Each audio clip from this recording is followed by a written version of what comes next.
Welcome back to the deep dive. Today, we're zooming in on a small component, but one that plays a massive role in how your car runs. We're talking about the mass airflow sensor, the MAF. It might be small, but it's absolutely critical. It's kind of the gatekeeper for the air entering your engine. Right. It tells the engine's computer how much air it's breathing. Precisely. And not just the volume, the actual mass of the air. That distinction is key. Why does the mass matter so much more than just, say, the volume? Because air density changes with temperature and altitude. The computer needs to know the exact mass of oxygen available to calculate the perfect amount of fuel. Get that wrong. And everything starts to go sideways. Exactly. It triggers this domino effect, poor performance, wasted gas, sometimes even safety concerns. It's a big deal. Okay, let's unpack this then. How does this little sensor actually measure air mass? It sounds pretty sophisticated. It is, actually. Yeah? It's clever science. First off, where it lives is important. You'll find it tucked in the intake system, right between the air filter box and the throttle body. Has to be there to measure the clean incoming air. Makes sense, directly in the path. Yep. And the most common type you'll find is the hot wire MAF sensor. That's where the thermal magic happens. Hot wire. Okay, tell me more. So inside the sensor, there are usually two key elements. Think of them as kinethermometers. One measures the temperature of the air coming in the ambient temp. Okay. The other is a very fine wire, or sometimes a film, that's electrically heated. Heated to what? Here's the core idea. The sensor's circuitry works constantly to keep that hot wire exactly 200 degrees Fahrenheit hotter than the incoming air measured by the other element. Always 200 degrees above ambient. Why that specific number? That fixed difference is the reference point. See, as air flows past the hot wire, it cools it down.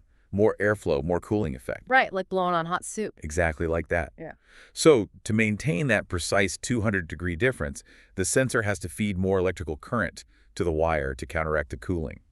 So the amount of electricity it needs is related to the airflow. Precisely.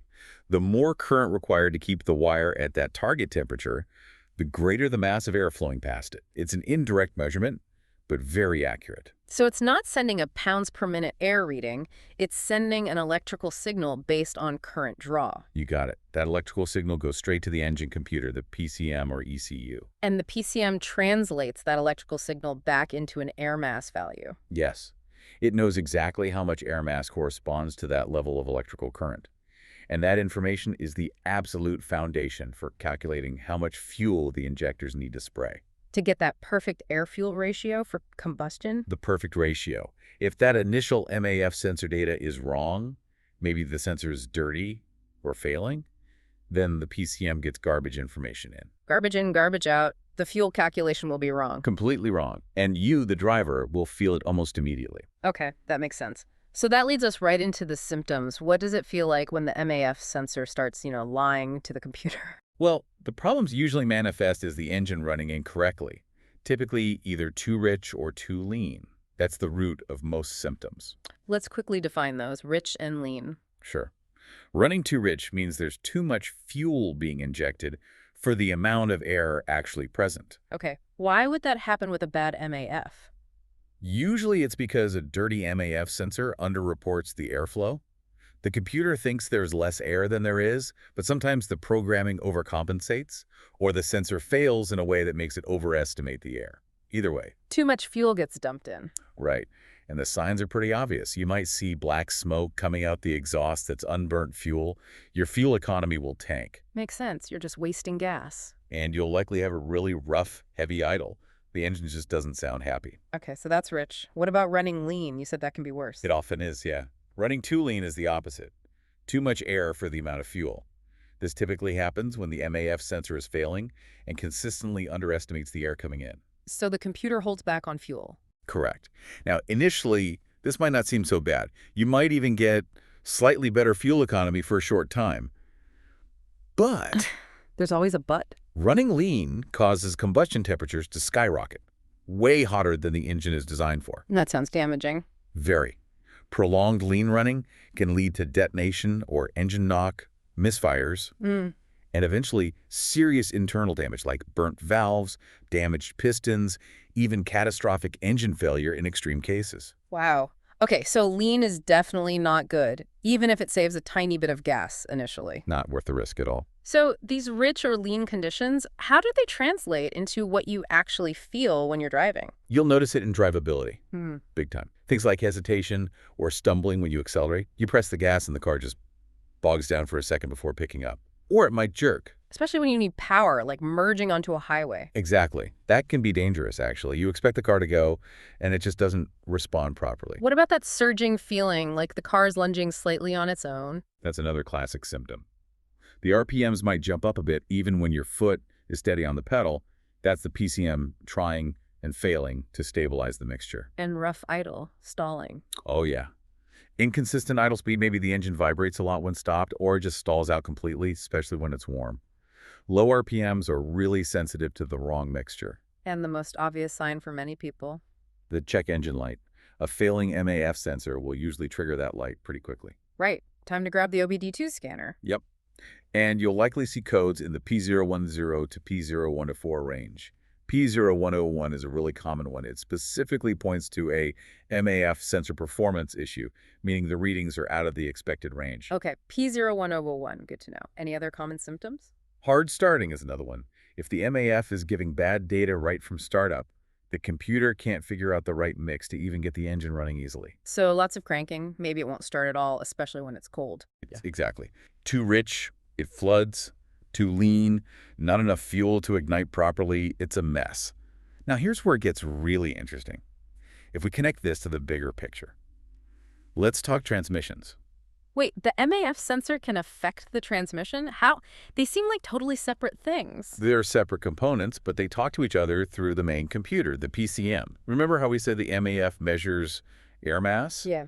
Well, the PCM uses that air mass data to calculate engine load, basically how hard the engine's working. Okay, that makes sense. More air usually means more load. Right.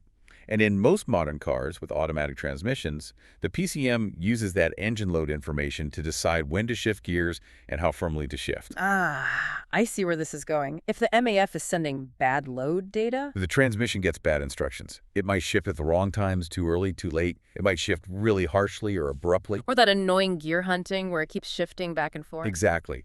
The transmission itself could be perfectly healthy, but it's acting on faulty intelligence originating from the MAF sensor. That's a critical point. You might think you have a major transmission problem, but it could just be the MAF sensor feeding it bad info. It's definitely something to consider in the diagnosis. Don't just assume the expensive part is the problem. Check the inputs first. Wow. Okay, so this little sensor's influence really spreads throughout the powertrain. Now, you mentioned they should last a long time, maybe the life of the vehicle. Ideally, yes. They're designed to be durable. But lifetime really depends on things like maintenance and driving conditions. Dusty roads, for example, are tough on them.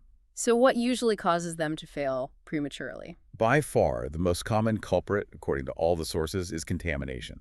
Plain old dirt and grime. Getting onto that hot wire element we talked about. Exactly. That wire or film is incredibly sensitive. If it gets coated with dust, dirt, oil residue, anything really. It insulates the wire. Precisely. Right. It acts like a little blanket, preventing the airflow from cooling it effectively. So the sensor thinks there's less air flowing than there actually is because the wire stays hot too easily? You got it. It requires less electrical current to maintain that 200-degree difference, so it underreports the air mass to the PCM. Leading to lean conditions, usually. Often, yes, or just erratic readings. And where does this contamination come from? Several places. Mhm. Number one is often the air filter itself. Maybe it wasn't installed correctly, the lid isn't clamped down tight, or the filter housing is cracked. Allowing unfiltered air and dirt to bypass the filter and hit the sensor? Yep, sneaks right past. Another big one is air leaks after the MAF sensor, but before the engine cylinders. Like a crack in the big rubber intake boot. That's a common one. Hmm. Or a loose vacuum hose. The MAF measures a certain amount of air, but then extra unmetered air sneaks in downstream. So the measurement is accurate at the sensor, but wrong by the time it gets to the engine. Right. The PCM gets confused because the oxygen sensors down in the exhaust are detecting extra air that the MAF didn't account for. It causes chaos for the fuel trim adjustments. Okay, what about oil? Sometimes you see oily gunk in the intake. Ah, yes. That usually points to an issue with the PCV system positive crankcase ventilation. Right, that deals with engine blow-by gases. Correct. If the PCV valve fails or the system gets clogged, It can suck oil vapor from the crankcase back into the air intake. And that oily vapor coats the MAF sensor element. Exactly. Oil film is a great insulator, thermally speaking. It completely messes up the sensor's ability to gauge the cooling effect of the air. Often leads to those rich running conditions. Okay, so improper filter installation, air leaks, PCV issues, anything else? Moisture and corrosion can also play a role, especially in humid climates, or if the car does a lot of short trips where condensation doesn't burn off, water getting on the electronics isn't good. Right. So let's say someone's experiencing these symptoms, hesitation, rough idle, maybe that P0101 code popped up. What's the first step? Do they run out and buy a new MAF sensor? Hold on there. Since contamination is the #1 cause, the absolute first thing to try is cleaning the existing sensor. Okay, how do you do that safely? You need to buy a dedicated MAF sensor cleaning spray. It's specifically formulated not to damage the delicate sensor elements or leave residue. So no brake cleaner, no carb cleaner. Absolutely not. Using the wrong chemical cleaner can instantly destroy the sensor. Only use MAF cleaner spray. And what's the most critical warning when cleaning? Do not touch the element. Seriously. That hot wire or film is incredibly fragile. Don't try to wipe it with a cloth. Don't poke it with a cotton swab. Nothing. Just spray it. Just spray it liberally according to the directions on the can. Let the cleaner dissolve any gunk, and then let it air dry completely before you reinstall it. Don't try to blow it dry either. Just let it sit. And this often fixes the problem. Very often, yes. If simple contamination was the issue, cleaning can bring it right back to life. It's the cheapest and easiest fix to try first. But what if cleaning doesn't work, or the problems come back quickly? Then you need to dig a bit deeper before replacing the MAF. Remember, other problems can mimic MAF sensor symptoms. Right, the process of elimination. What else should you check? Definitely double check for those air leaks we mentioned. Inspect the intake boot carefully for cracks. Yeah. Check all the vacuum lines.